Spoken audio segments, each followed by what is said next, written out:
Okay, frequently asked questions. And before you go any further, this one could be a rant. So if you're not into ranting, please just hit subscribe if you haven't done it already and leave. And if you are into ranting, subscribe. You'll love this. Right, rightness, correctness. This week there's been a couple of things happen that have just reminded me about the problems of trying to do things correctly. Because the part of you that wants to do the thing correctly, the part of you that wants to do the thing right, is that really the part that you want to nourish? Do you really want to go around being the person that gets everything right? I have nothing more to learn. I know exactly what I'm talking about, and I'm going to impose my views on absolutely everybody else, because this isn't kind of going that well as an approach in the world in general. I'm going to steer clear of politics, very easy one to go to.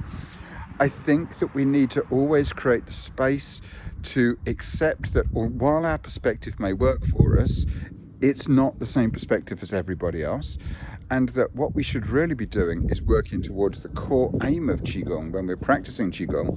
Yeah, this is a Qigong video. And the core aim for me is sitting within Wuji. It's sitting within oneness. It's sitting within the idea of equality. And in equality, there is nobody who is more right than anybody else.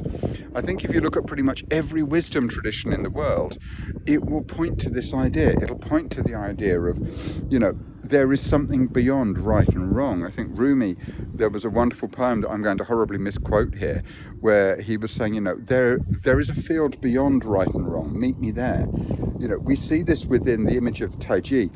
Tai Chi is a separation of black and white, but Tai Chi is a route back to Wuji, which is the empty circle. And in the empty circle, there is no separation. There is no space for judgment. There is no analysis. And I think that any wisdom-based tradition should be coming back into this idea of oneness and equality. I think that it's very easy to get stuck in the idea of correctness. But I'd like to think that we work with people who are able to tell us that, yeah, one day you'll get over it, one day you'll grow up, and you don't need to carry on trying to be correct.